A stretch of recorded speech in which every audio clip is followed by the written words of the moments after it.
दोस्तों राधे राधे। मैं आप लोगों को अपने चैनल एलडीएस क्लासेस पर स्वागत करती हूँ। दोस्तों आज मैं आप लोगों को अक्षांश, जिसे हम लैंगिट्यूड कहते हैं, इसके बारे में बताऊंगी। अक्षांश ग्लोब पर निर्मित ऐसी काल्पनिक रेखा होती है जो 36 दिशा में पूरब से पश्चिम में पृथ्वी की सतह के समांतर वृत्त के रूप में निर्मित होती है। मतलब कि अक्षांश रेखा ग्लोब पर निर्मित ऐसी काल्पनिक रेखा है जो कि 36 दिशा में पूरब से पश्चिम की ओर पृथ्वी के समांतर एक वृत्त के रूप में निर्मित होती हैं। ये रेखाएं विषुवत रेखा या भूमध्य रेखा कहलाती है। मतलब कि इन रेखाओं को विषुवत रेखा या भूमध्य रेखा भी कहते हैं। अक्षांशों को सामान्यतः ग्रीक भाषा के अक्षर पाई से प्रदर्शित किया जाता है। मतलब कि जो अक्षांश होते हैं उन्हें सामान्यतः ग्रीक भाषा के पाई अक्षर से प्रदर्शित किया जाता है। किसी भी देश, शहर, ग्लोब या मानचित्र पर उत्तरतम या दक्षिणतम अवस्थिति को प्रदर्शित किया जाता है। मतलब कि किसी देश या शहर को ग्लोब पर जब हम प्रदर्शित करते हैं तो उसके उत्तरतम और दक्षिणतम बिंदु को हम क्षैतिज रेखा के सहायता से प्रदर्शित करते हैं।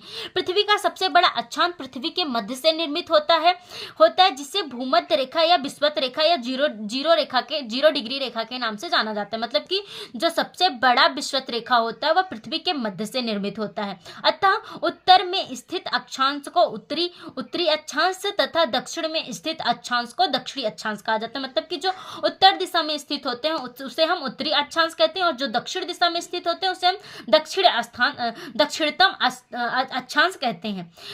23.5 डिग्री उत्तरी अक्षांश को कर्क रेखा कहते हैं। मतलब कि जो 23.5 डिग्री उत्तरी अक्षांश होता है उसे हम कर्क रेखा कहते हैं और 23.5 डिग्री दक्षिण अक्षांश को हम मकर रेखा कहते हैं।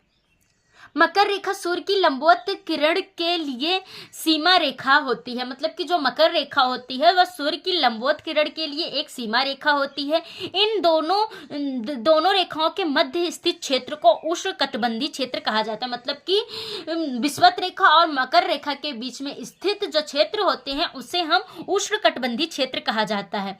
यहाँ वर्ष में कम से कम एक बार सूर्य की किरणें लंबवत पड़ती हैं। मतलब कि सूर्य की किरणें वर्ष में एक बार लंबवत पड़ती हैं। 66.5 डिग्री अक्षांश को आर्कटिक वृत्त अथवा 66.5 डिग्री दक्षिण अक्षांश को आर्कटिक वृत्त कहते हैं। सूर्य की तिरछी किरणें पड़ती हैं। मतलब कि यहाँ पर सूर्य की तिरछी किरणें पड़ती हैं और इसे शीतोष्ण कटिबंधीय क्षेत्र कहा जाता है और इसे शीतोष्ण कटिबंधीय क्षेत्र भी कहा जाता है। वर्ष भर सूर्य की किरणें तिरछी पड़ती हैं। यहाँ पर वर्ष भर जो सूर्य की किरणें वह तिरछी पड़ती हैं। अक्षांशों की कुल संख्या 181 है, किंतु ध्रुवों पर यह बिंदु के रूप में होती है। मतलब कि जो अक्षांश है वह ध्रुवों पर एक बिंदु के रूप में होती है, जिस कारण इसे हम रेखा नहीं मान सकते हैं। और हम जब ध्रुवों पर जो रेखा है उसे हम बिंदु के रूप में मानते हैं तो उस समय कुल अक्षांशों की संख्या 179 होता है। दोस्तों धन्यवाद। कैसे लगी वीडियो कमेंट सेक्शन में जरूर बताएं।